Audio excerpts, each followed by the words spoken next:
সামিরা হক বলতেছিলাম জেলখানা থেকে। আমার শাশুড়ি নাকি, শাশুড়ি আম্মা, আমাকে বাঁচান শাশুড়ি আম্মা, সময় থাকতে বাঁচান, নইলে কিন্তু আপনাকেও আসতে হবে।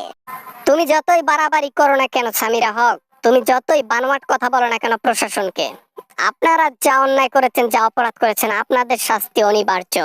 নীলা চৌধুরী, আপনি মনে হয় ভুলে যাচ্ছেন, আমি কিন্তু সেই একজন লোক, আমাকে কাছ থেকে আপনি ভালো করেই চেনেন। পুলিশ আমাকে জিজ্ঞাসাবাদ করলে কিন্তু আমি টুপ করে আপনার নামটা নিয়ে নেব, বুঝছেন?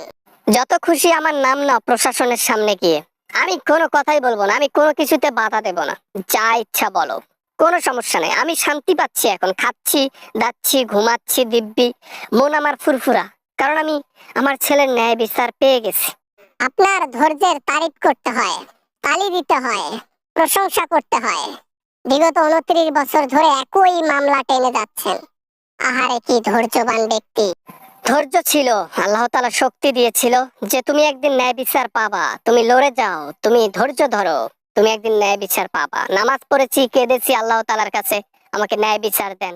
আজকে আল্লাহ তাআলা আমাকে ন্যায় বিচার দিয়েছে, যদিও একটু দেরি হয়েছে, পেয়েছি তো ন্যায় বিচার, আমি শান্তি। নীলা চৌধুরী, সমস্যা নেই, সমস্যা নেই, আমাকে আজকে তুমি প্রশাসনের হাতে ধরিয়ে দাও, কোনো সমস্যা নেই। এটা ভুলে যেও না যে আমাকে রিমান্ডে নিলে আমি তোমার নামটাই আগে বলবো। তুমি যে পাগল হয়ে গেছো তার প্রমাণ এটাই, বুঝতে পারছো? পৃথিবীতে এমন কোনো মা নাই যে তার সন্তানকে উপরে পাঠাবে, এমন কোনো মা নাই। তাই তুমি যা ইচ্ছা বলিও। আমি একলা একলা ফেসে যাব আর আপনারা সবাই বাইরে রাজত্ব করবেন, বিলাসিতার জীবন যাপন করবেন। আমি সবাইকে ধরিয়ে দেব, আমি ডনকে ধরিয়ে দেব, আমি সবাইকে, আমি কাউকে ছাড় দেব না। আরে তোমার লোকজন যা আছে সবাইকে ধরিয়ে দাও, আমি খুশি। তুমি আমারও নাম নাও গিয়ে, সমস্যা নেই। প্রশাসনের লোক খুঁজে বের করবে আসল সত্য ঘটনা কি ছিল।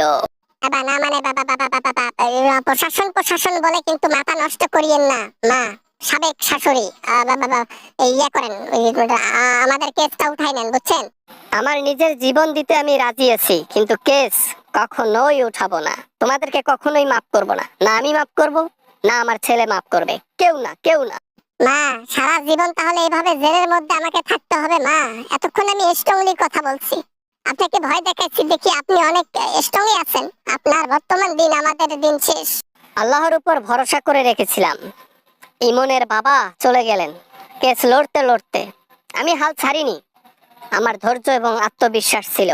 মা, আমাদেরকে ক্ষমা করে দেন মা, আমরা ভুল করেছি, আমি ভুল করেছি, সবাই ভুল করেছি, আমাদেরকে ক্ষমা করে দেন। 30 বছর হয়ে গেছে, পুরনো কেস, এগুলো ভুলে যাই না আমরা সবাই মা। জীবনেও না। একবার বলেছিলাম তোমাদেরকে, তোমরা সবাই সত্য কথা বলো, কি ঘটেছিল ওই দিন, এই এই কথাগুলো যদি বলতাম ক্ষমা করে দিতাম, এখন দেব না। আমার জীবনটা শেষ করে দিলেন মা, শেষ করে দিলেন। আমার বাচ্চা আছে, আমার স্বামী আছে, আমার সুখের সংসার নষ্ট করে দিলেন। আমি এখন কোথায় যাব, কি করব? তুমি কোথায় যাবা মানে? তুমি জেলে যাবা। আর কি করবা মানে? তোমার পেছনে শুধু ডিম দেওয়া হবে, প্রশাসনের লোক রিমান্ডে নেবে আর শুধু ডিম দেবে, তুমি শুধু ডিম খাবা আর স্বাস্থ্য হবে তোমার। ভেবেছিলাম মিথ্যাকে সত্য বানিয়ে দেব আর সত্যকে মিথ্যা, কিন্তু এটা ভুলে গিয়েছিলাম যে মিথ্যা দিয়ে যতই সত্য চাপাই না কেন, একদিন ওই মিথ্যাকে ভেদ করে বেরিয়ে আসে সত্য।